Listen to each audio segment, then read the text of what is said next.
Section 420 Talkin Yankees. We only serve soft drinks. It's a family show here, but I haven't had root beer in a long time. It says twist off, so I don't think we need the bottle opener. So, oh, that was easy. Got the smoke going here. Look at that smoke.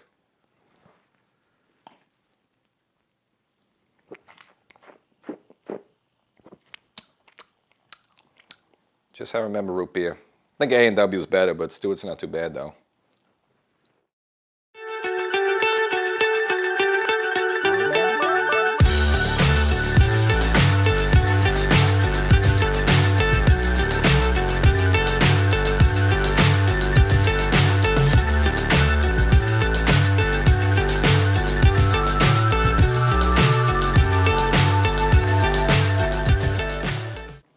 Welcome to Section 420, Talkin Yankees. Well, Juan Soto gets off to a hot start this spring in pinstripes, making a little case for the Yankees to maybe sign him after this season. Not that I think it's going to happen. Nevertheless, small handful of games, but some awesome numbers to report. Worth mentioning because he sees some players maybe kind of struggle early on in the Yankee uniform. Doesn't seem to be the case here. Plus, we'll look back at a couple of former Yankees in the news for different reasons. That will be Josh Donaldson as well as Robinson Cano. And, of course, do a follow-up on the major big story we broke for you last time. Again, revolving those translucent uniforms, mainly the see-through pants. Well, the Fanatic CEO has made some comments about that. And kind of explains the whole thing, how the ball kind of got dropped here. So we'll get into a lot of stuff. As well as give you a little Cody Poteet news, because I know you're excited about Cody Poteet. Actually, another player off to a good start. So we'll get you to all that stuff. But before we get started, if you haven't done it already, I don't know why you haven't done it. There's an audio version podcast of this show, so as much as you'd like to see me, maybe you want more frequent updates, and not only you want spring training news, you may want to look back at some Yankee history. Did a recent episode on Ruben Sierra. Remember him a couple of years ago? Okay, more than a couple of years ago. But you want to get all that cool stuff, so wherever you get your favorite podcast, whether it be Spotify, iHeartRadio, make sure you look up Section 420 Talkin Yankees. Look for something that says follow, like, or subscribe. Mainly subscribe and follow, one of the probably the two most you should do there. And of course, if you haven't done it already, if you're watching on YouTube, just scroll down the page a little bit, hit that little subscribe, notify bell, bing, get notified when new episodes go up. And last, if you happen to be watching on television now, you got to commit a double play here because you got two major things you got to do here. First, you got to go to YouTube because that's as easy as whip out the phone, go to YouTube, Section 420 Talkin Yankees, subscribe there, and then go, again, as I mentioned before, wherever you get your favorite podcast, look for Section 420 Talkin Yankees, a podcast, make the double play, get the whole enchilada. Well, the man of the hour of this episode is going to be Juan Soto, of course. Off to this really good start, of course, the big offseason acquisition for the Yankees. And I know it's spring training, you don't put too much into it, but there's always that stigma when a lot of superstar players come here, like, how are they going to really perform initially in the Yankee uniform? We've seen so many players struggle early on. You're going to go back to Jason Giambi, Mark Teixeira. Now, again, I don't really remember how their spring trainings were, but of course, during the regular season, did struggle early on. The fans were booing them for a while until they finally kicked it into gear.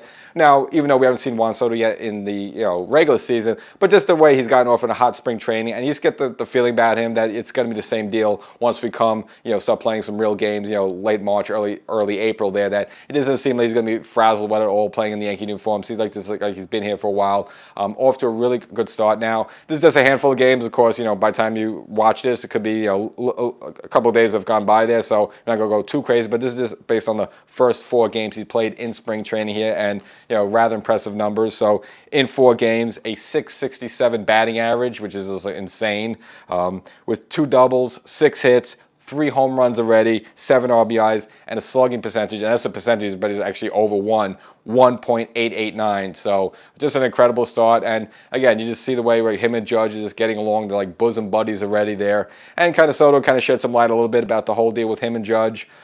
Judge was basically one of the first people to call him when the trade went down. The Yankees acquired him. He got a call from Judge there, and Judge is kind of taking on this sort of this mentor leadership role. Even though Judge is a few years older, but of course Juan Soto is his own man, his own player. I mean, he's a former MVP and a world champion himself there, so he doesn't need Judge. But of course, Judge kind of a bit of the elder statesman and kind of taking Soto kind of on his wing here and just kind of helping him with the whole transition there. So him and Soto just been getting along like great, and Judge has also been doing that as well with Verdugo. Again, just kind of taking that bit of a mentor leadership role of just bringing these new guys in there and just kind of making them feel comfortable. And Judge kind of looked back as well when he broke in with the Yankees late 2016, of course, then it was full time, the entire 2017 season. Kind of looked back how the elder statesman back then, which was Gaudy as well as CC, kind of took him in and treated him like a veteran and like treated him like some rookie. So Judge kind of wants to pass that on to some of the new guys that are now coming in here. So him and Soto has been getting along here. So again, there's just a small handful of games in spring training. Again,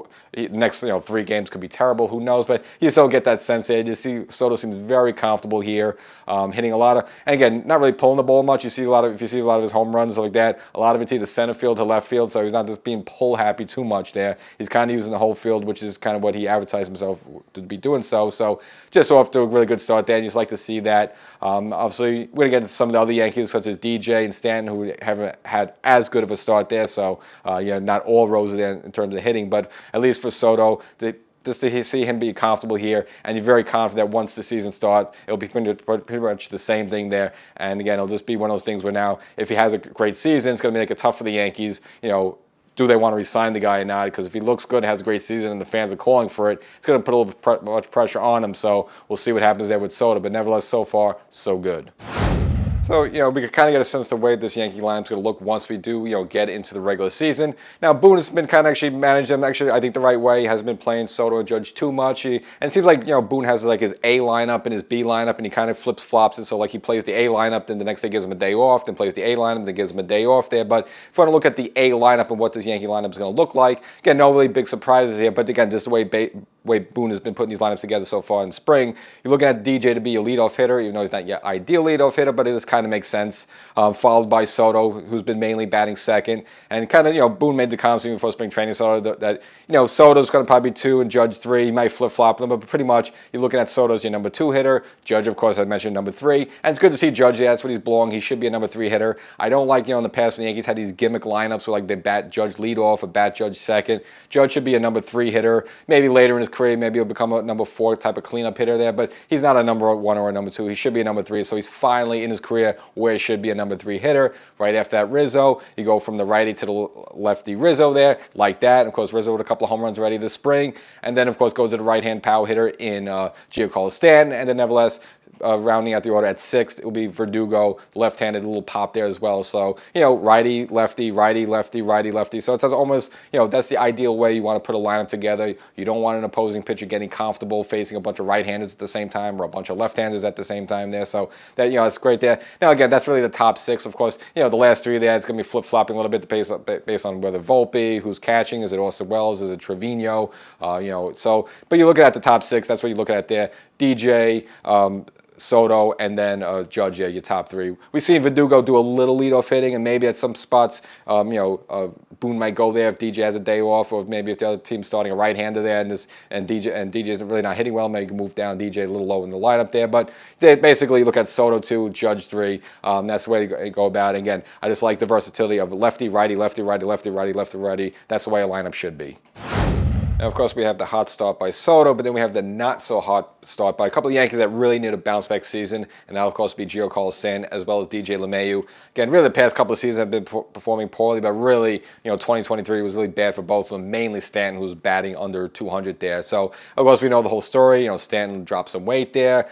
Does look a little trimmer. He's like 20 pounds lighter there, but you want to see, well, how's it translating to the plate? Now, in just about the same amount of games, again, the first 4 games of the spring training, so you don't want to put too much stock into it, but I think it is a little telling and a little scary there. So we'll look at the numbers of both. We'll start off with Stanton there. So in 4 games, again, the first 4 games, 10 at bats, he's hitting a whopping 100. So a little concerning there, and he just has 1 hit. That's it, just a hit. So no doubles, no RBIs, no home runs, just 1 hit there. So kind of concerning a little bit because, again, this was supposed to be a good of a bounce-back season for them. We know we tweaked the swing, he lost the weight, but so far, in this small handful of games at the start of spring, really hasn't translated to much production, and he's still looking like the Stanton of last year. So, 34 years old. I mean, he's not old, but this is a little concerning there. But again, same way we don't think Soto's going to hit 667 the rest of the way in the rest of spring training and in the regular season. I don't think Stan's going to hit 100 there, but of the 2 of them, you at least feel more confident Soto's going to do some great things because, again, he's in his prime. He's been he's having past couple of seasons have been phenomenal. Stan's been struggling there, so a little bit of concerning marks there. So hopefully Stan can finally get it going in the spring. If not, you kind of have to, clench your teeth there a little bit. And again, DJ LeMahieu hasn't been that much better. Again, the first 4 games for him, batting average is slightly high at .11, so he's just hitting 11 points higher than that, which is nothing really to be proud of. 9 at-bats, just 1 hit, 2 runs there. So, you look at these 2 guys who need a bounce-back season. I'm not expecting them to be gangbusters or all-stars, even close to all-stars, but we can't have them with the way they were last year. Again, Stanton batting 198, and really DJ LeMahieu has been about a 240, 250 hitter at best last season there. So they both got to be better than that if this team's going to go anywhere. And even the third wheel there, Gleyber Torres. Now, look, Gleyber Torres came second place in the Silver Slugger last year for second baseman. I don't think he's as dire as those 2, but, he's someone that needs to pick it up as well, because when Judge went down last season, he was gone for those 50-plus games. Those 3 really needed to step it up, and they really didn't. And if you want to just look at the small handful of games by Gleyber, same thing, just batting about 100 there, but at least he has 3 RBIs, and plus he had one of the games he went 2 for 3 there, so not too concerned about Gleyber as much as the other 2, but really the 3 of them really need to pick it up because they need to have a good season for the Yankees. As much as, we all like to flare with Soto, and he's going to do some great things offensively, and of course you got a new weapon like Trent Grisham there who could maybe sneak some home runs left, once in a while there a little bit, as well as Verdugo. If this team's going to be a championship team, those 3 really got to pick it up as well, mainly Giancarlo Stanton, because if he's healthy and he's swinging well, we know he's a potentially 30 home run type of guy, so he's got to find a way just to find that and finally get a groove going, but so far in the spring, hasn't been the case. So a couple of games ago, you might have seen a great play by Jeter Downs, kind of going deep in the shortstop hole and throwing cross body, a la how Derek Jeter used to do back in the day. And you might think, wait, I thought he wasn't on the team anymore. What happened? Well, there were a couple of players the Yankees had. Again, this was when Cash was making a whole plethora of moves of bringing in players and kind of putting players on waivers, making trades, kind of doing what I would call his bargain basement, deals, as kind of getting players off of other people's roster there. So there's a lot of movement going on. So never really did an update either here or on the audio podcast. So we'll kind of go over some of those players and kind of, I guess, the 3 of the bigger names, you would say, so to speak, just because they have some major league experience. At least 2 of them do. That would be Oscar Gonzalez, the SpongeBob guy from the Cleveland Guardians, Jeter Downs, who I just mentioned, and last but not least, Bubba Thompson. He was kind of that raw talent guy they got from the Cincinnati Reds for a cup of coffee.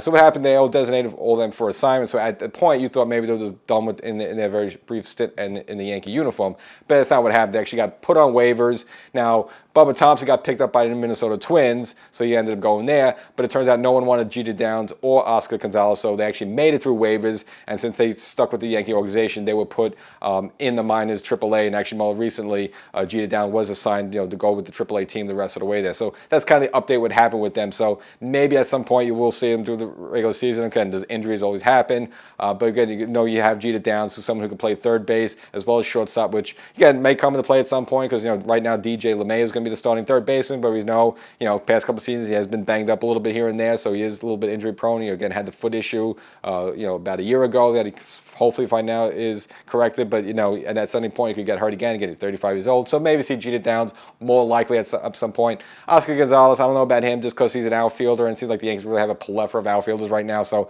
unless they have a bad mess, a rash of injuries, which you don't want to see, probably not seeing Oscar Gonzalez anytime soon, but slight chance on Jeter Downs.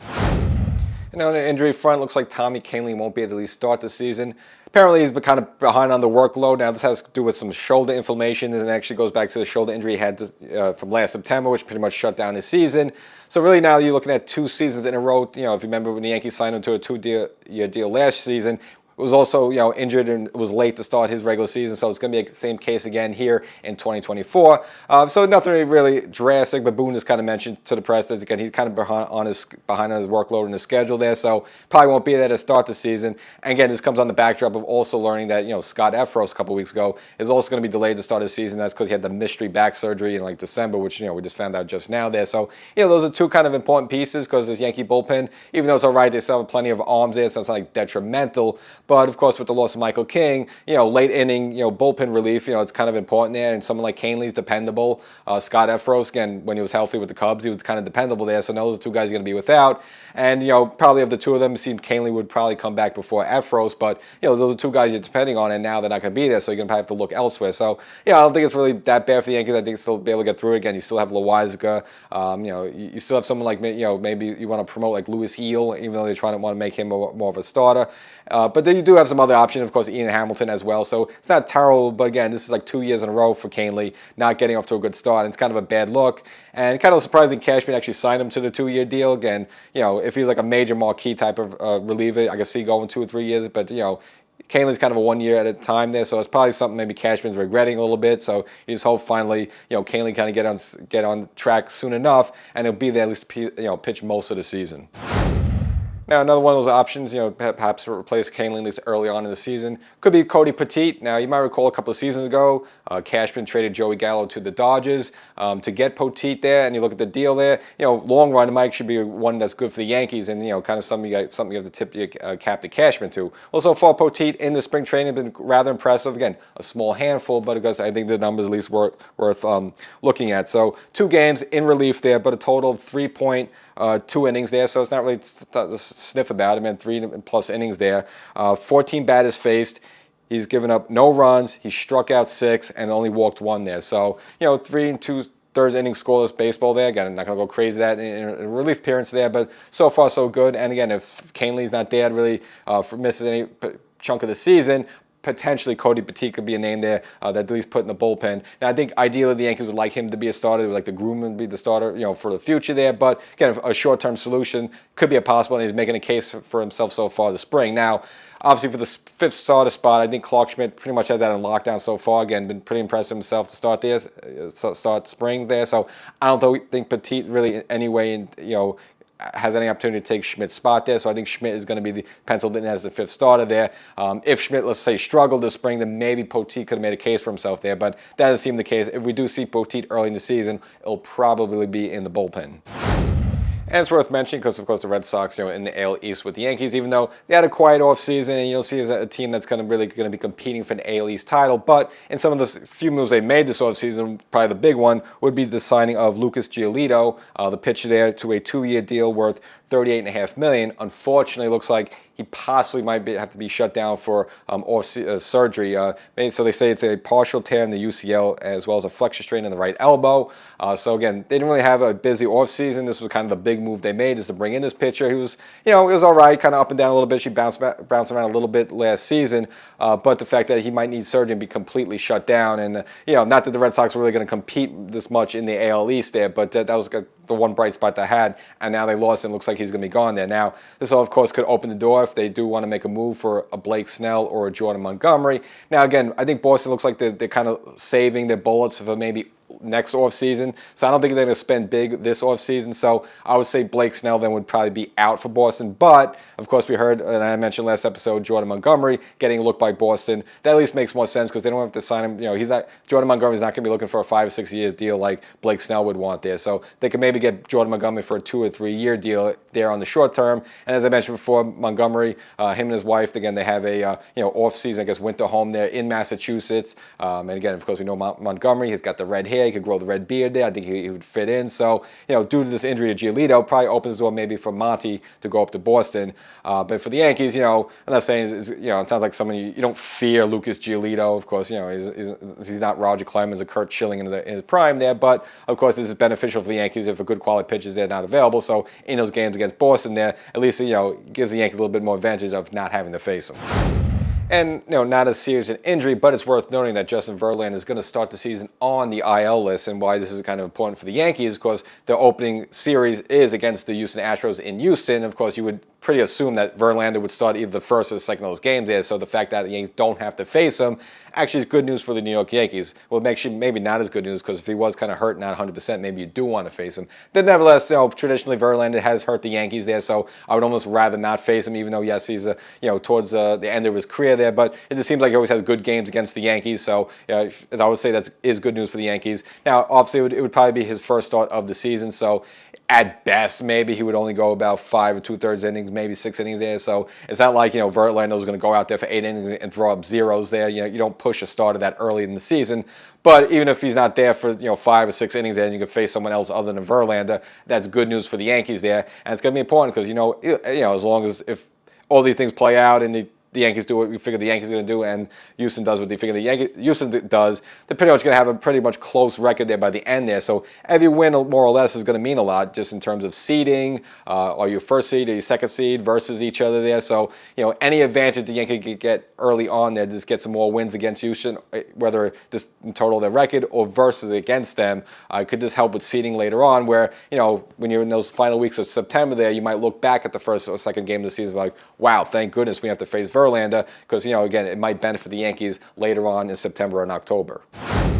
And speaking of 40-year-olds, you probably heard in the news that 41-year-old Robinson Cano has signed with the Diablo Rojos. Now, you might say, why is that name familiar? Well, a couple episodes, we kind of mentioned that the Yankees are going to play those same Diablo Rojos down in Mexico City. There's going to be an exhibition game March 24th and 25th. Now, it seems that possibly at that time, Cano could be with that team, so technically, Yankees could be facing their old Yankee former second baseman there, Robinson Cano. So kind of interesting there. Now, the team hasn't disclosed the details of the contract yet, so we don't know if it's a 1-year deal, if it's a 2-year deal, what's the terms of it are. But nevertheless, looks like they're bringing in Cano. Now, it's kind of weird. I don't know why they would be doing this. Is it trying to hype up that game? I don't really think you need hype. Just the fact that the New York Yankees are coming to town for a couple of days. I think they have no problem selling seats anyway. They don't need hey, former Yankee Robinson Cano is also going to go against his old team, the Yankees there. So I don't really think they need that to sell tickets for those 2 games. Now, for the rest of this season, the fact of having a former Yankee, a former champion there, again, was a big name in baseball for a while there. I know obviously the ending wasn't that good, but nevertheless, still one of the big names in baseball for quite some time there. Again, a former New York Yankee, former New York Yankee champion. Couldn't help the organization at least the rest of the way to maybe sell tickets there. So it could be more for that than versus the 2 games against the Yankees, but it is an interesting twist. Now, Cano hasn't been totally cold. Now we last saw him in a major league uniform. It was back in 2022. Again, started the season with the Mets. Then, of course, got cut by them, ended up at San Diego for a while, and then ended up finally with the Atlanta Braves for a cup of coffee before he was just finally done with baseball. Now, as I mentioned before, he's still fresh, so he hasn't totally been on the shelf. He actually spent last season with the Estrella Orientals in the Dominican Republic League, so he has been playing. And if you remember, during the offseason, they had that little weird exhibition thing in Dubai. Never really got into it. The show was kind of a weird thing, and it looks like Major League Baseball really didn't promote it. It was kind of this Abu Dhabi, 5-team league, and they played this a mini tournament in a stadium that was completely empty. It almost looked like, kind of memories of 2020 baseball when the baseball stadiums were empty and the players were playing there. So, he also played in that. So he has been around baseball. He's not totally been gone there. So, I don't know. It's just him making a few bucks there. So, but it would be interesting, if he is there when the Yankees do play them in Mexico City. I have a feeling they would, because otherwise, why bring them in here? And plus, there's a couple of weeks to go there, so I'm sure they could hammer out the details of this deal, get him in the uniform in there, and I guess it's going to be a cool angle to talk about during the game there. Again, we don't know what Yankee stars are going to go down there. Is Judge going to go down there? Is Soto going to go down there? Remains to be seen, but I did mention that when the Yankees did play down there in the late 60s, Mickey Mantle, the great Mick did go there and participate in those games, and in the second game did hit a home run. So, again, if it's good for the Mick, I don't see why it can't be good for Judge and Soto, but it all remains to be seen. And the other former Yankee I mentioned at the top of the news, that would be Josh Donaldson, calling into career. I know Yankee fans, you're very distraught of this. You're very sad. He was your favorite Yankee. But I guess you won't have Josh Donaldson to kick around anymore. But did an episode on the mayor's office, and that's, of course, Sean Casey, the former Yankee hitting coach from last season, announcing his retirement there. So after 13 seasons, calling it quit there at age 38. Now, he kind of mentioned that, at least, this past November, he was planning on, playing the season some way, somehow. I don't know who's going to sign him. You figure at some point someone at least maybe offered him a minor league contract. So I guess if he really wanted to, he could have ended up somewhere. But supposedly, I guess, he ended up marrying his, spouse he was with for a number of years. They had 2 kids. And I guess the time just being away from baseball and just being with the family, stuff like that, over time, I guess over the months, he just kind of felt, what he was thinking about his life after baseball, and he kind of just wants to get it started now versus kind of struggling a little bit and having fans boo you and throw gum and peanuts at you, so don't blame him in that regard. So finally calls it quits there. Again, I know you're very distraught if you're a Yankee fan. You remember all those great Yankee memories, but nevertheless, I guess we'll just do a recap of his season there. Kind of a commendable season. Seemed like he kind of got a late start there, so he should be able to play more than 13 years there, so maybe got a bit of a bad break, but nevertheless, look back at his numbers there and got an impressive career. Was the MVP back in 2015, and that was with the Toronto. Of course, he came up with the Oakland A's. Now, he played for 7 different teams, so it kind of shows that maybe he just rubbed people the wrong way, couldn't get along in the clubhouse, maybe had problems in the front office. There's always something around with Donaldson there that was always a little just standoffish there, and you can kind of see why he bounced around with 7 teams in 13 different seasons. Kind of tells you a lot there. 3-time All-Star and 2-time Silver Slugger. And by the time he got to the Yankees, he was pretty much done. If you want to say something positive about him, at least he solidified the defense for the Yankees at third base, kind of in 2013 with him at third. And, of course, Ike Half at shortstop there. it really improved the Yankees defense, where 2022 was very sloppy, kicking the ball around. So his one little golden little grace for the Yankees there was it did at least solidify the defense for them at third base. Hitting wise though, he fell apart. And of course last August, hitting 142, they had to finally let him go. Got picked up by the Brewers and did what the Yankees, made a couple of home runs, but that's about it. And of course now that's really it, done with baseball there. So look back at Josh Donaldson, wasn't good here in the Yankee uniform, never really blew up with the fans or anything like that, didn't get along. But eventually he became a booing victim, and eventually it got so bad he had to get him out of town. Now, you might think about some of his partners in crime. Where are they right now? Some other unfan favorites there from the Yankees, and kind of surprising here. So we go one with Aaron Hicks. Never really mentioned before, but of course, he got signed by the Angels now. In 6 games with the Angels so far this spring, hitting .500 with 1 home run. So seems like Hicks was able to turn around the season with Baltimore. So hey, tip your cap to that. See where it goes with him. He's getting 34 years old. And of course, the real fan favorite, of course, that is Joey Gallo, signing a 1-year deal with the Nats, hitting a whopping right now 143 in the spring there. So those are your 3 fan favorites there. Now, again, if Stanton doesn't shape himself up, he's going to be the next one on that list. Fans have gotten to him already, but you can see the fans, they're looking for that next guy. And, of course, their sight's going to be on Stanton. So if he does not get off to a good start, if he struggles, and if he hits like 200 there, he's going to hear it next. And of course, a follow-up on the story of the whole hubbub around these new uniforms, which, players have mixed reviews on. Of course, fans have been poking fun mainly on social media about the see-through pants there, kind of, obviously you can almost see like they're almost wearing underwear. In some cases, you almost see a little bit of detail if you're looking at the front there. So, again, they've been getting hammered. So we finally got a statement by the CEO. Again, this was kind of all done in conjunction with both Major League Baseball, Nike, but the actual manufacturer of these is the company called Fanatics, are the ones who do the uniform. So they're the ones bearing the brunt of responsibility. So we finally got word from the CEO. His name is Michael Rubin. Now, the gentleman himself is worth $11.5 billion there, so don't feel too sorry for him. But as he's been saying that they've been getting the S kicked out of them. I'm sure you're going to know what the S stands for there. Not a good word. We can't use it here. This is a very family-friendly show there. So, but they said they are looking to improve, so they really haven't gotten to the details how they're going to go about doing that.